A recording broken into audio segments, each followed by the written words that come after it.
So for this project, I had found a bunch of red glass at a garage sale. There was, I think, 15 pieces for $7. I offered 5 and they took it. And some of this I was just going to smash up to use for tumbled glass, and some of it I thought I would make some hearts out of it, some tumbled hearts for Valentine's Day. So I actually attempted to cut a few hearts out of the sides of these plates.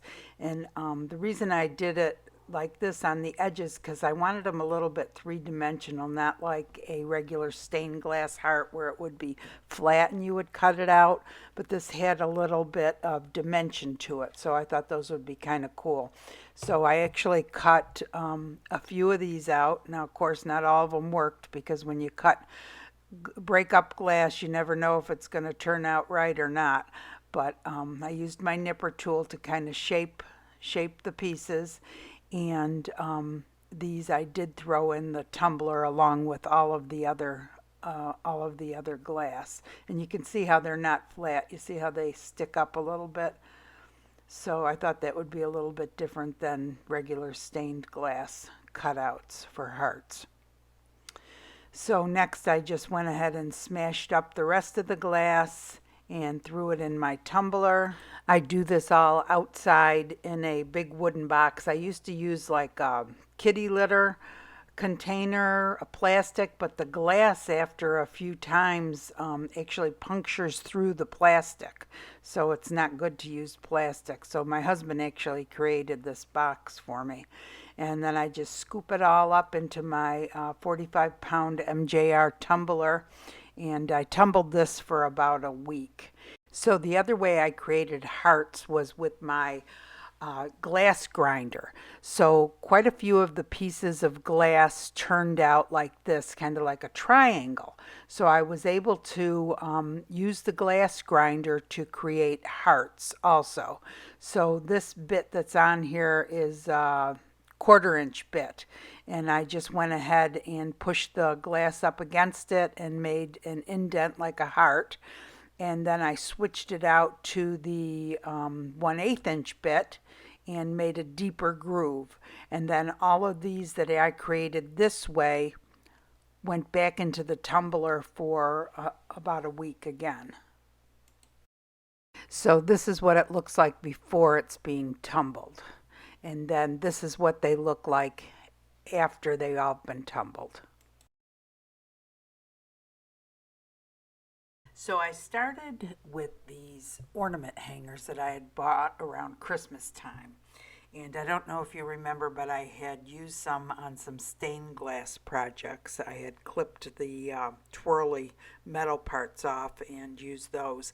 Now, of course, you can buy reels of metal wire like that and twist it yourself, but I just happened to have these, so I thought I would go ahead and use them. So I clipped the twirly wires off of it, and I used this frame that's a 10.5 by 8.5 inch frame that I had sitting around for quite a while because the back of it was sealed. The glass was sealed on there with silicone. And I haven't used silicone in probably over a year. I use Elmer's glue now. But anyway, then I took my tumbled glass hearts and I placed the 3 on there, and then I placed the little wires on. And I put 3 little gold beads on there too. And I thought it was cute. I wasn't sure whether I really liked it or not at first. But I sent a picture to my daughter. I always ask her what she thinks. And she said, oh yeah, she liked it. She thought it looked eclectic, whatever that means. So I thought, oh, okay, so I'll just go ahead and put the resin on it then. So I decided I was going to take everything off before I put the resin on and smooth the resin out, and then go ahead and put the glass back on. So the resin I'm using for this project is art resin. It's a 1-to-1 ratio resin that you mix slowly for 3 minutes in the cup to help prevent bubbles. And I usually try to get it up into the corners and along the sides first before I start smoothing it out, because even though they say it's self-leveling, you really have to help it get into the corners and along the sides, because if you don't, you'll have some empty spots. And you see my big cup of resin. I am working on some other projects now too. So normally this really wouldn't take but a little over an ounce of resin. And then I start putting the glass back on and the little metal twirly pieces that I have there. And I do end up putting a little bit of resin over each of the glass hearts because I do like the way it looks with the resin on top of. I like the shiny glass. If you want it to look more like sea glass, you can just leave it like that. If you like it shiny, you can put the resin over top of it. You know, it's up to you. It's just a personal preference. It's done. It has to sit on a level, flat surface overnight. It takes about 12 hours before you can actually touch it. It takes a full 72 hours to cure. And this, of course, is art resin. All resins are different. You need to read the directions for the resin that you are using. This needs to set at temperatures between 72 and 85 degrees Fahrenheit. And then you see me using the little kitchen torch to get rid of the bubbles, and then it's done.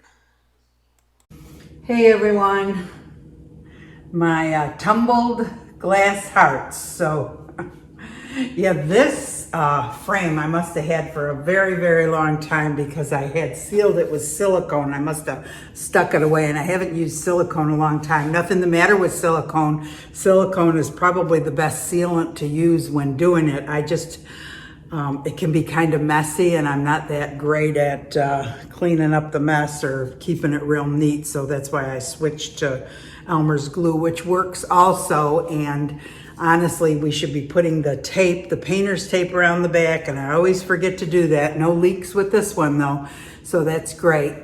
So I was just trying to think of something to do that nobody else had done with the tumbled glass hearts. Not a lot of people have tumbled glass hearts, but it's really easy to shape them with your nippers, and if you don't have a glass grinder, I think you can use something called is it called a Dremel tool or something that has the same kind of tip on it that you can kind of sand out the center up there of the heart. I don't know. I'm sure something else would work. You don't have to have a glass grinder like what I have in the garage. But, and again, you can try to nip them, or you can just make stained glass ones, you know, the flat ones. But anyway, I thought this was cute. I thought it was different. I hope you guys enjoyed it. If you have any questions or comments, I love to hear from you. You can send me pictures on Facebook. And I don't know, if you enjoyed the video, give it a thumbs up. That helps the channel. If you want to be notified of future videos, go ahead and subscribe. And I hope you all have a great day. Thanks for watching.